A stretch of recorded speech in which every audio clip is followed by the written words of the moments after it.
Well, it's good to be back. We never left. I mean, it feels like we've not done a pod in quite a while, though. That's called preparation. That is called preparation. We saw that the wave of hard work was coming, so we prepped it, even though we didn't do one last week. We didn't. Well, we didn't. You just done me dirty. I've no idea. Oh, Get on that gear. Thou shall have my revenge. It was unsurprisingly easy to find that content of you, by the way. I was like, right, how can I find some dirt? And I basically just clicked in two parts of the timeline. When you're talking about getting gear at the airport, and the other one you're just talking about having a wild night. Camera gear. That's not what I heard, mate. Camera gear. Yeah. Choose your words wisely. Evidently. The power of editing, folks. Oh, I will have my revenge, though. Well, let's be fair, you've got me half done. Aye, because you got me. You've just started the war again. We were in like a period of peace. You know what, Danny? If you want to edit these, you can. Be my guest. Be my guest. I have. Whilst you were away. Gallivanting again. What do you mean? So, do you not remember when we were texting not that long ago and you're like, oh yeah, I'm just going to go away for a couple of days. And I'm like, all right, where? I'm thinking like, I don't know, Haggerston or, Butlins. No. Where did you go? Well, not Butlins. I mean, that was never in contention. Christ. Where did you go? I went away for a wee bit. Where did you go? Short hop. A short hop. 2 time zones away. Uh-huh. Where, sorry? We trip to Bucharest, innit? Oh, right. A wee trip to Bucharest, innit? Yeah. Wee casual trip to Bucharest. As you do. Fill in that midweek gap. Got home for a wedding. How many times have you been abroad this year? I don't know. I actually don't know. Because I feel like you can no longer count it on 2 hands. I can't. But that's okay. Well. Like, I lived the life that I want to live. I've created a life that allows me. I don't need to ask for time off. No, I do. I know you don't need to ask for time off. Why? I just think it's incredibly indulgent of you. I mean, you've got more air miles racked up than Trump probably at this point. I wish I had a credit card to show that though. I'm only saying because I'm ridiculously jealous. Right. Yeah. It's a hard life. So so hard. I think my back hurts because of airplanes.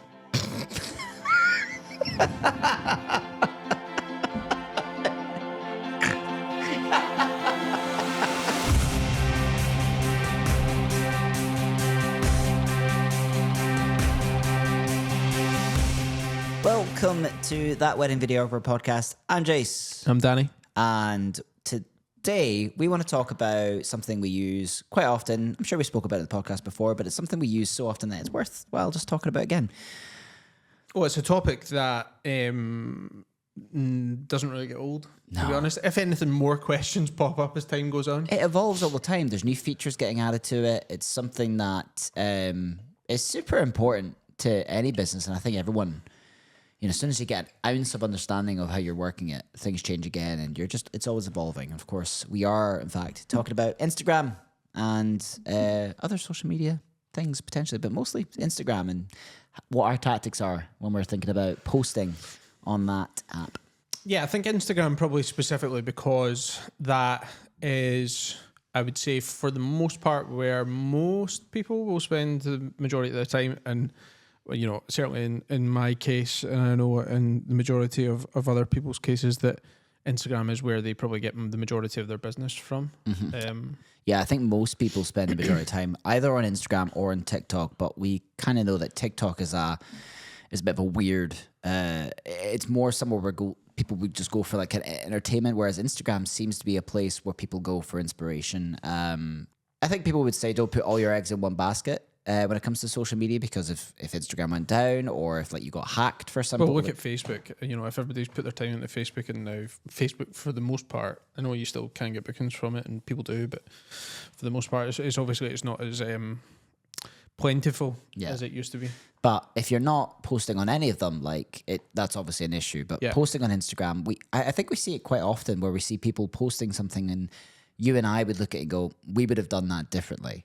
And then that's what we're talking about today, and how we've utilized social media to reach our audience and and just maintain a presence on social media. So that's kind of what I want to talk about today. The thoughts behind when we go to post, what we're posting, and how you can best utilize that to get your business out there. Yeah, I think just like a small, really helpful kind of bank of tips that you can use to try and make your, I guess, like your post maybe like reach a little bit more, or maybe be a bit more engaging, or just hit the algorithm a little bit better. Because we know it's something, like Jason said, that a lot of you maybe feel like you have a bit of a grasp on, but maybe not completely, and then something new changes, like Jason said there, and then you just feel like, I have no idea what is going on with this thing, which, you're not alone in that regard, because I think Jason and I have both been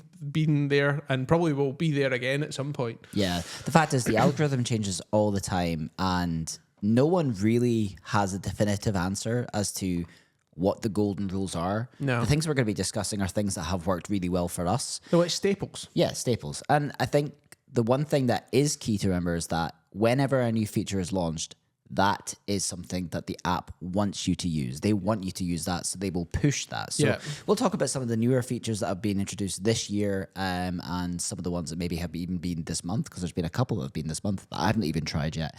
But it's definitely something to keep an eye out. So just to start this off, an account you should follow on Instagram is that wedding video for podcast.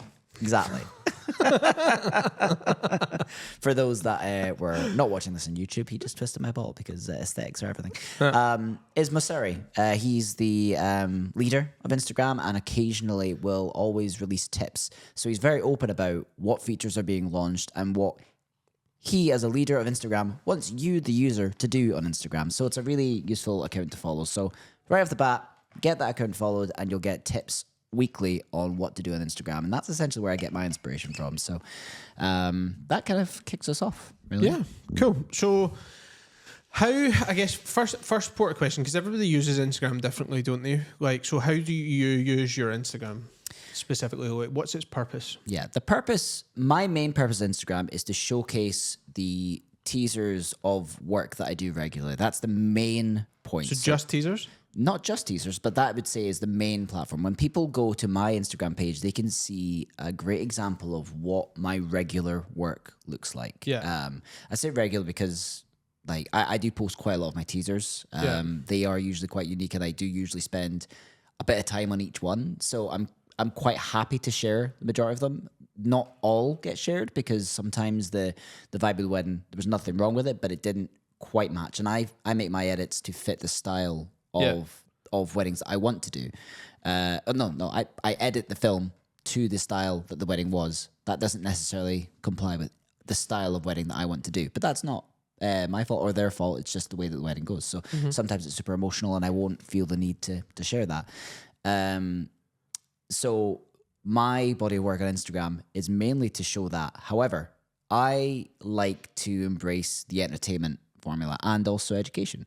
So offering tips on how couples can improve their day, enhance their day, and entertaining people of funny moments that have happened at weddings, to remind people that their wedding isn't just this day where they're going to sign a bit of paper. There's actually a lot of fun that can happen in that. So I want people to get excited about weddings when they come to my Instagram page. That's my main purpose. I would say that you hit the nail on the head with that. Right there. What about you? So I use Instagram probably as like my shop window.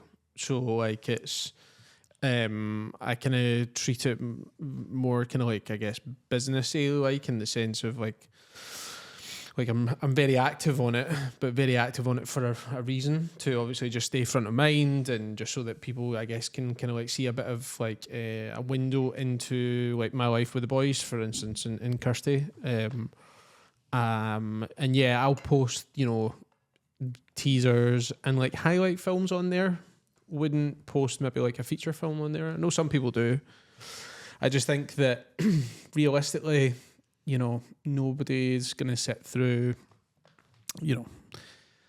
I even think sometimes, well, you see it in the drop off, don't you? Like even you put a 5-minute film up, the amount of people that actually like sit and watch it to the end is like minuscule, even with a 1 minute sometimes. So if you're putting up like a 12 to 15 minute or a 15 to 20 minute, that's just not going to get the views. So I don't post any of them. Yeah, if you get in the mindset of how users are using the app like Instagram and TikTok, they know as soon as they swipe up, they're getting a new video. So the instant that they lose interest, they're going to swipe to something else. Second they get bored. So that's why short form content is probably more preferable. So I use it as like a short window. So and I don't post everything on there, mainly because just with the amount of weddings that I do, like it would just be impossible to kind of like post everything on there, because as we all know, even doing like any kind of post on there takes a lot of time, right? Because if you want to do it properly, you want to put the text in there that's going to be like SEO worthy, because Instagram does use SEO for like posts to feed into the algorithm, and then once you've done all the tags and like all that stuff, I would say it probably takes me maybe like about 15-20 minutes maybe per post to get everything sorted, and that's if everything goes to plan, because then sometimes, for instance, if I've used maybe like handbrake on the video to like compress it down, for instance, for like VidFlow, but if I've accidentally used that one to post onto Instagram doesn't like that because it's already been compressed and the audio sounds horrendous. So that's like soul destroying when you go and listen to it and you're like, crap. And then you have to redo it all again, which is a pain in the neck. So I basically will put like if I get mega excited about like the teaser or the highlight film or whatever, of course it will go on. But yeah, apart from that, it's just kind of as and when I really get the time to post them. But yeah, I would say I mainly use it as the shop window so that people can go, okay, this is what this guy does, and that gets updated obviously more so than the website. 100%. My website just doesn't get updated a hell of a lot, which I think is the case for most people, to be honest. I think people do revisit that sort of like once or twice a year and go, right, these highlight films definitely show me my work. But Instagram is way more current. Yeah, which, to be honest, you should continually update the website from an SEO point of view, because Google likes that, to see that things are getting updated, because it means that the website is still relevant, you're still active and stuff. But that's a whole other topic. That's how I use it, and you deliberately using things like stories and stuff to stay front of mind with other suppliers, and so that couples can then say, okay, this guy's active, he's out at weddings or whatever. If you've got a teaser or something that you want to post up, let's talk about our process of doing that, because some people can just post something up, not really think about the text they're doing, not think about the tags or the features that you can do to get that in front of more people. Because even today, like this feature has been active on Instagram for several months. I don't know when it actually started, but and I still see people not utilizing it in the best way, and that's collaboration. Instagram has got a great feature that allows you to collaborate with up to 5 different accounts, whether that be the couple that got married, the venue, the makeup artist, the hairdresser, the photographer, the celebrity. It could be anyone. I think when I'm choosing the people that I collaborate with, obviously the couple are the biggest two, because of course all their friends and family get seen to that. The photographer is usually the third option there. If it matches their aesthetic, the venue usually is quite good at accepting it because it's free showcasing. Some are, some aren't. Yeah, some are, some aren't. It's worth kind of just seeing. It's worth a pie though. Yeah, but the photographer is kind of a hit or miss sometimes, because they have worked hard to kind of get the aesthetic right on their feed. Yeah. So sometimes it's worth asking them if they have a picture that you can use for your thumbnail, rather than just a screenshot, because the thumbnail is massively important. Some people can just remove it from their grid once they've accepted it. It just appears on their real grid rather than their the thumbnail grid. So I've known some photographers to do that. But if you're collaborating, it's worth asking the question: do you really want to collaborate on this in an authentic way? So ask the question to photographers if they've got a thumbnail or something that they can show you, if it matches with your aesthetic as well, to be fair. Yeah. I kind of paraphrase the collaboration thing, like especially if it's somebody that I've sent a collaboration request. I don't always ask them if they want to collaborate or not. I'll just add them on.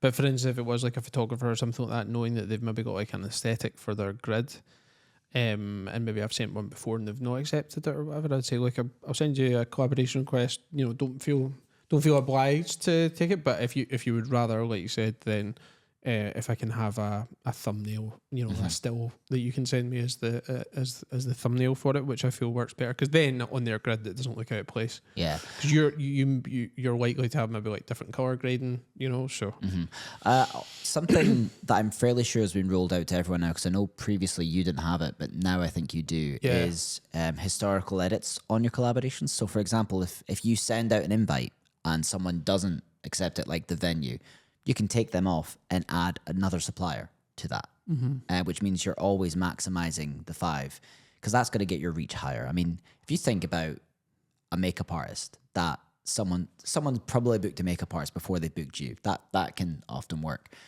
If you get in front of all of their clients on their page with work that they've done on a bride, that's really powerful. yeah, exactly. People don't often think about those kind of suppliers. It's great. Like I kind of view it as well. Like, so for like the makeup and the hair, you know, folk, which generally like I'll pick them, as well as, you know, the venue and the photographer and stuff. But like it's a great advertisement for them. You know, if the, you know, when the bride and the bridesmaids and stuff late on into the evening are still looking, you know, fire. That is a great advertisement for them, because they've done their job terribly well. 100%. Do you know what I mean? 100%. So it's a good advert for them as well. But I think also, like, you know, we're all part of one big team on the day, that kind of come together. So the collaboration, you know, aspect is brilliant for certainly for our industry. I just kind of wish you could add more in, to be honest. Yeah, I mean, I've seen something recently. I think this feature just got added, where you can do a photo collaboration. So it's called like a carousel collaboration, where you post a picture and then you can collaborate with 5 people, and then they can add posts to that post. So they can actually add their own images to it. I haven't tested this yet, but this is the feature that has just been launched. So the way that would work is that you could take a picture of yourself arriving at the venue, collaborate with the other people who are working there that day, Yeah. and they can all do it, and then everyone can see who you're working with. Or you can post your best moment from that day, and then they can all post their best moments from that day. Something like that could work, and then it really is a collaborative post rather than someone being The owner of it, essentially, still, yeah. yeah. So that is something that's gone recently. That will roll out further as it comes, but that's something that's definitely worth. And of course, if you did that, that's going to be pushed big time. Yeah. So that's kind of collaboration, and obviously the benefits of that. If you're not doing that just now, start doing it. 100%. You know, and I know, like, because I know personally, I've had conversation with people and told them to do it. And they've done it for a while and then stopped doing it. No idea why, but like, just keep doing it, because the reach that you get off the back of it is like phenomenal. You know, and like sometimes maybe you'll put up a post and it maybe doesn't get. You could add in the collaborators and it maybe just doesn't do as well. It could be for a multitude of reasons, but you know, one of them is certainly not going to be that it's been a collaborative post, because it pushes them out. Just think about it, like you're getting access to all those other accounts, followers, as soon as you post, because it looks like they've posted it. But a tip actually that I've seen, and shout out to Photography Farm, because I seen it was a comment in the group in there, which was to put on the top of the post, which I haven't done for my latest post that I've done, so I've obviously not listened very well, but I've like, just because I've not been in the habit of doing it, but is to put on videographer Rizzo Films, because, or whatever your business name is, because if their followers see the post, because maybe they don't follow you but they follow the person that you've collaborated with, it's gonna come up as their post rather than your post, so they might not know exactly who the videographer is. So putting you as the videographer front and foremost, top, is paramount for when you're doing collaborative posts. And I thought, that's a really, really good point that I hadn't ever thought of before. Yeah, I do the bride groom tag and then underneath the videographer. Right. So yeah, see, I don't do bride and groom tags, because I kind of just look at it as, yeah, I've just kind of done it just because I know that if they're going to accept it, they'll be kind of front of mind. That's kind of it. But it's, yeah, I just put the team, they're part of the team essentially of the day. But yeah, I put videographer because if it is, as you said, if someone else posts it on their page as a collaborative, there's nothing apart from the first name on the actual video. It says like this person and 4 others. But if they don't follow you, but they follow 3 of the other people, it's going to be, it'll be, I don't know, someone makeup artist and someone hairstylist, and you won't even really get a look in, So just like in a movie, the director's going to put their name in the movie because exactly. So it's a credit reel essentially on the post, and I think we'll kind of move on to the post, the copy of the post as well. I think just now, because after collaboration comes that's the next part, which obviously although for me it doesn't really go in that order actually. Well, it doesn't. I do the copy first. Yeah, you do the copy first because Instagram actually recently, I would say within maybe the last 6 months, that as soon as you type an at when you're doing, like, for instance, like venue, I do it like venue dash then at or whatever, and then put the venue in. As soon as you type that in, it asks you if you want to collaborate with them or tag. Mm-hmm. Yeah, which was so much better because it saved you having to do everything twice. Mm-hmm. So thank you for that feature, Instagram, because that saved me a hell of a lot of time. But yeah, sorry, copy. Yeah. Well, I mean, as you mentioned earlier, Instagram is going heavy on the SEO, and I think historically Instagram's SEO tactics were played through hashtags, which there's always a debate as whether they're relevant or not. They're absolutely still relevant, but I think keywords are probably more relevant now. So if you have in the copy wedding, videographer, venue, you have these sort of dotted about, just like you would when you're thinking about your website. This is going to be important when people are doing search terms. So if someone goes in Instagram search terms, wedding video Scotland or wedding videographer UK, videos that have this in the copy are going to come up. Have you ever noticed how whenever you're scrolling on Reels, you're getting videos that fit what you're into? They obviously know what the content is because the copy and the content is verified by... It's using AI, isn't it? AI, so, yeah. It's all there to sort of do it. So it's categorizing your video in a right way. And that's why it's important where you take charge of the collaborative post, because if you ask the couple to post and then collaborate with you, they write the copy. And you can edit that to benefit your business in an SEO way. Yeah. So it should always be you that collaborates with everyone else, because then you're in charge of what that post says. So copy... Just really think about, I mean, mine's relatively short. I always make sure to have weddings in there. I always make sure to have the venue and kind of variations of wedding videographer, etc., stuff like that. And if you're really struggling, so say like writing posts is not your forte, you can use ChatGPT to just write in the body of what you would probably say, and you ask, can you reword this so that it's really SEO friendly for Instagram? And again, just maybe don't, because sometimes the way that ChatGPT writes, it's obvious that it's ChatGPT, so you want to essentially look at it and go, yeah, okay, that actually works. Or if it sounds a bit robotic, change the language a little bit, but keep in obviously the SEO points. You could even then say, can you highlight the words that are... Remember, with ChatGPT, you can go really, really deep with it. So you could say, can you just highlight the words that have to be in here from an SEO point of view? And it will tell you, right, keep these words, and then you can just, you can swap out the guff, I guess, that it puts in there and the fluff. So, and that's another good way of just, if you're maybe not, your strong suit isn't writing posts and you don't feel like they're that great, especially from an SEO point of view, then, you utilize AI from that view as well. When I'm on ChatGPT, I'll say make it SEO friendly to someone who's looking for a wedding videographer in the UK. There you go. And then then that's how I write all the bios for that wedding videographer podcast too, because it's AI, baby. Although I do think you're right. I think Instagram picks up, because I did a post that was completely AI recently, and it was one of my worst performing, and that could have been because it was a crap post, or it could have been the fact that I edited nothing. And it just clocked on at the fact that it was just an AI post. I mean, it wasn't. Maybe, but I think it can just tell, because there'll be similarities with the language. Yeah, maybe. Because sometimes I'll ask it as well, can you rewrite this in a more friendly, chatty manner or something? That's more on vibe with my brand. Yeah. Rather than just being quite clinical or quite corporate.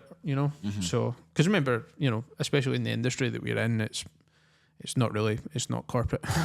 Yeah. So just keep that in mind. Yeah. If it feels like it's spitting out corporate to you, just get rid of it, or ask it to reword it in a more kind of like friendly, jovial manner. So utilizing AI for the post content is a really, really good top tip. And it just helps, as Jason said, get the post seen more by Instagram. Just knowing to push it out to the certain people that you want it to be seen by. I did read something a while ago that Instagram preferred when you tag someone in the copy that it flowed with the sentence, but I just don't like how it looks. Yeah, it doesn't look nice. It doesn't look nice because you can, like, sometimes the name doesn't really match. So I do just, if I've mentioned any supplier in the copy, I will just spell out their name so that it's a search term, but then I'll also tag them. So obviously after you've written your copy, I think it's important that you tag everyone that was involved. And of course, you're finding out this information through, hopefully, your questionnaire that you send to the couple before the wedding.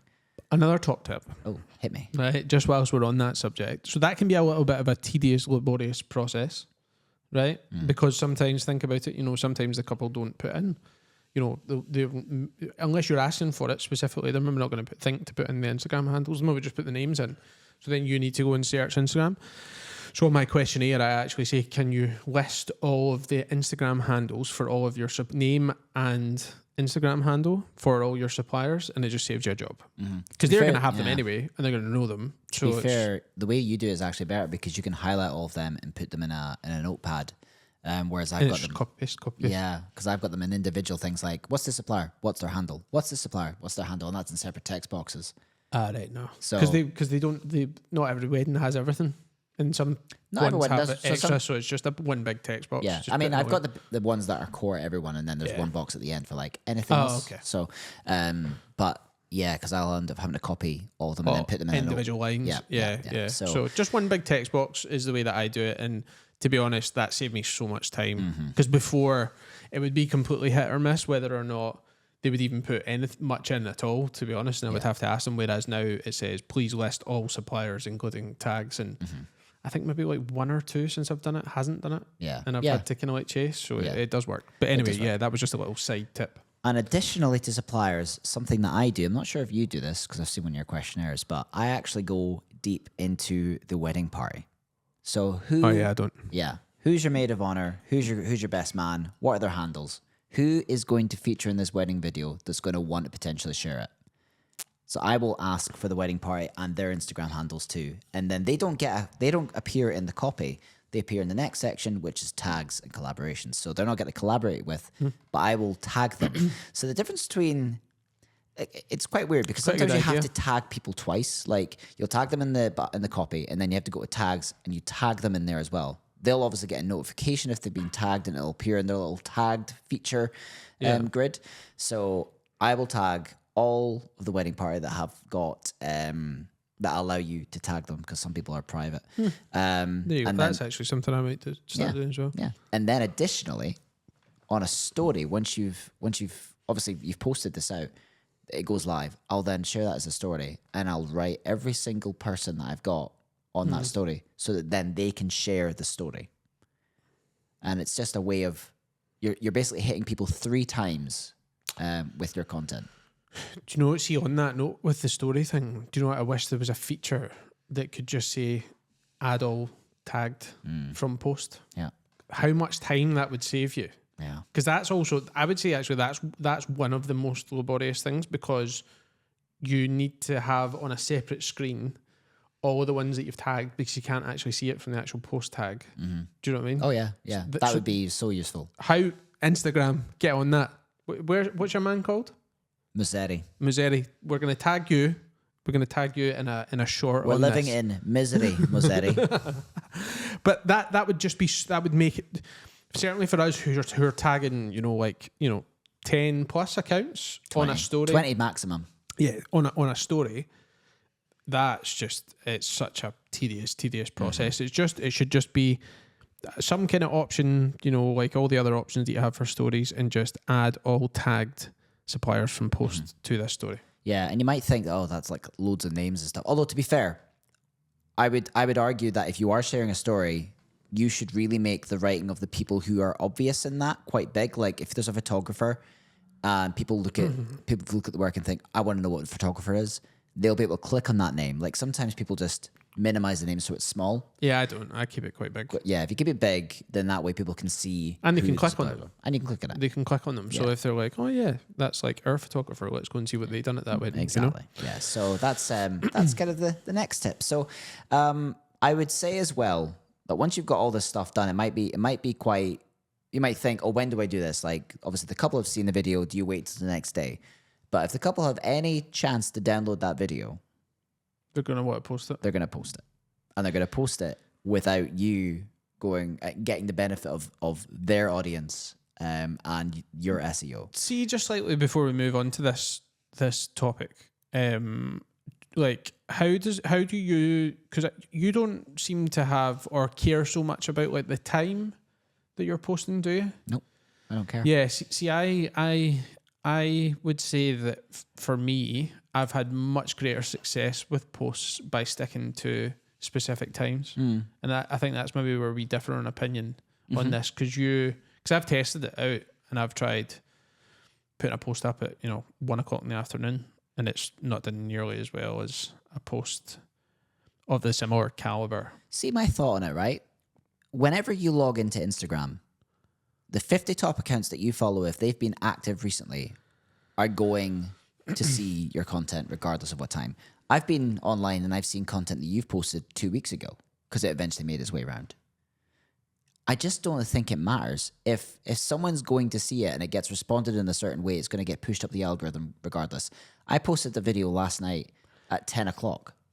So just to be devil's advocate here then, so what is the point then in Instagram giving you the data to say when the majority of your followers are active? When you expect the most comments. Maybe. I mean, yes, it's without a doubt, it is true. I think it has an effect. I think if you posted something at your busiest time when most people are on, yes, it's going to have a launch pad immediately. I see content as evergreen on Instagram. Like, I don't need it to have...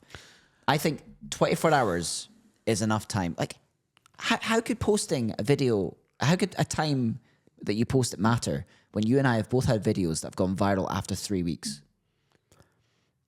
Yeah, but that's different because we're talking about trying to get the most amount of reach for a wedding film or a wedding teaser, which is not going to get the same kind of reach as a viral groom or whatever guest flashing their kilt to a humanist. Of course, that's going to get virality.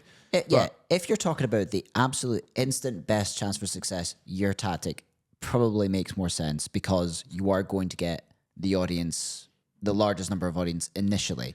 Because it's also generally like around about those times, it's going to be quite similar for everybody, right? Because everybody's generally on Instagram somewhere between kind of like the 6 to 9 is peak, or it starts to slowly creep up at like 6, and then it probably peaks around about kind of 8, 9, and then it starts to dip. So that's generally when I will try to do it. So I'm normally quite tactical, just about to follow on then to what you were originally going to be talking about. I'm quite tactical about when I then send the teaser on to the client or the film or the gallery onto the client, which is round between that kind of 6 to 9 mark. Yeah, you're quite patient with how it sends it, except and I essentially finish something and send it. Yeah. Which is probably my own fault, but I've never really bought into... I mean, I understand having the biggest launch pad, but I've never felt like it's affected me in a way, because the 24-hour period that someone posts something, if you follow that account, you're going to see it. Yeah, I don't know, because I've had a few that are still on the grid that haven't done nearly as well as I know they would have done if I'd posted it at that between that 6 to 9 mark. I think the true test here is to post the same content again, but they can't do it because the reason they're doing so well is because they're collaborating with the audience, with the people, and those kind of particular posts. But yeah. I don't know. I've just never. Granted, when I posted every day and I was doing quite well virality, I was posting between 8 and 10 in the morning, but those videos never hit that day. So I would say for me, when I tested out really early in the morning. So you're catching that morning train traffic. Yeah. Mm-hmm. So that worked well. That got a decent amount of views. or in likes or whatever, and engagement. Afternoon was not that great. Early evening was better, but not that great. And the best was between that 6 to 9 mark. And I've also posted really late on at night, 10 p.m. at night, 11 p.m. Again, very similar to like afternoon times, where maybe a little bit better than the afternoon times because you've still got people that are on it to, on their phone till stupid o'clock. But again, not done as well as between that 6 to 9 or really early morning. Now, to be fair, I've probably none of those because I do tend to post between 6 and 10 at night because that's when I get my stuff done. Yeah.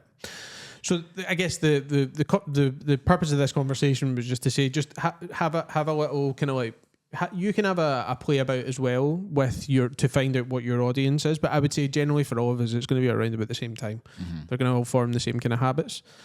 And from my kind of investigative work, for lack of a better word, it's generally between that kind of 6 to 9 mark, which is the prime time for posting that will get you the most engagement. So yeah, have a play about with it, test out at different times. If at the minute you're just being completely sporadic and you feel like you're getting varying degrees of engagement, try sticking to like a set routine of between that 6 to 9 mark, and I would imagine you'll probably start to see a bit of a lift. I think most of our followers will be active around about the same time. But if you do want to check this out and you're not sure what it is, you go to if you go to your homepage on your profile, and click on professional dashboard, then you can go to your followers, and then you can basically see all your analytics for your followers, when they're active, what days are most busy. However, most of us don't have enough followers to make it very different, so it looks quite static. But you will see that most of our followers are active between, like, it starts rising up at 3 p.m. and 6 p.m. is usually the peak. But what Danny says is absolutely right. If you want the best chance,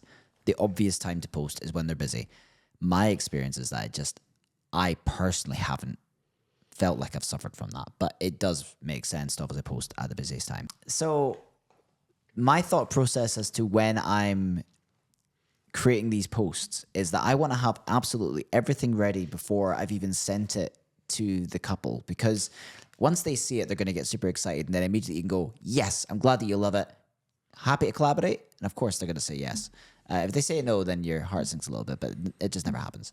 They say yes, I just immediately go click post, and then they get a notification saying Afterglow has collaborated with you, and then immediately their friends and family can share it before they share their private link with their friends and family, which takes views away. Such a good idea, because even like, I know like some of the arguments that I get with Kirsty is because, so again, going back to that 6 to 9 time, if anybody's listening that's got kids, that 6 to 9 time, I don't know about you, but it's like, I call it the witching hour in the Rizzo household. It was actually quite funny. I was on the phone to Ewan for Shades of Sax yesterday, and he phoned me at like, I don't know, it was like 6 or something, and I don't know why I answered. All 3 kids are just screaming in the background, and I'm like, yeah, mate, sorry, this is actually called the witching hour, so I'm gonna have to let you go, and I'll call you back. I shouldn't have answered, but so between that time is always like, it's bath time, it's dinner time, it's it's chaos. They're fighting with each other,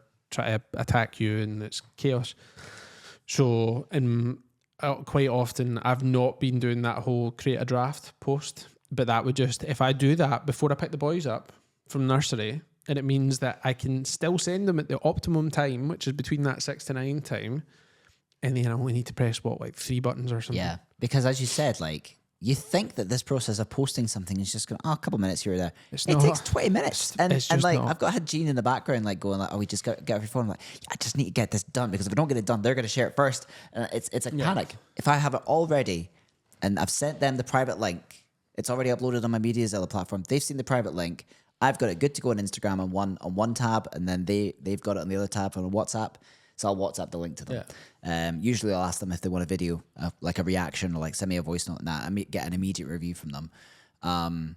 They say yes, they love it, happy to collaborate, post, leave it. So much better. Just leave it. Because I think it's such a good idea, because I know that there's like loads of folk as well that post like every single thing, and they'll probably be thinking that's just like, I'm going to be like, this is so tedious because I'm going to have to do it for like every single post or whatever, and then create hundreds of drafts. Also, what I would say to those people is just don't post everything. Like you don't need to post. You don't need to post You don't everything. need to post every single thing. But sometimes you can get excited about your good work, and I Oh think no, absolutely. But I'm just saying, like, just don't feel like you need to post every single thing. You know, because there's loads of reasons why you wouldn't want to post every single thing as well. You know, like the venue, for instance. Do you even want to go back to that venue? I guess because if you don't post it. Yeah. Because you'll get back what you put out. And just keep in mind that your Instagram is for you. It's not for your couples. You know, as much as it's there to chat to couples and obviously showcase the great work that you do with the couples. It's not, and your Instagram specifically is not for couples. It's for your business. Yeah, absolutely. I think that's been a really, really good in-depth conversation. Probably a little bit. We probably went in a bit deeper than maybe we originally planned, but in the interest of keeping the pod still to a nice normal pod length for TWVP, I think what we'll probably do is we'll cut things here when it comes to it. But there is more that we can talk about. Instagram, certainly stories is one of them, and maybe what stuff to include in stories, but we can maybe do that as a part 2 for next week. Yeah, that sounds good. What also would be really good here is, though, if you can maybe send us in some questions that you have got, voice notes preferably, send us in some questions about maybe what you're struggling with Instagram. Like, what's the things that you just can't seem to figure out, or things that you would like us to discuss. And if you do, we'll put this post out quite quick after the pod is launched, and then just get in touch with us and ask us some questions, and we'll try and cover off as many as possible on the next pod, as well as things like stories and other things that we've got to talk about Instagram on. Yeah, let's have a little Instagram therapy session next week, all right? And we'll see you there on that Wedding Videographer podcast, because I've been Jase. And I've been Danny. See you next week, guys. See you later.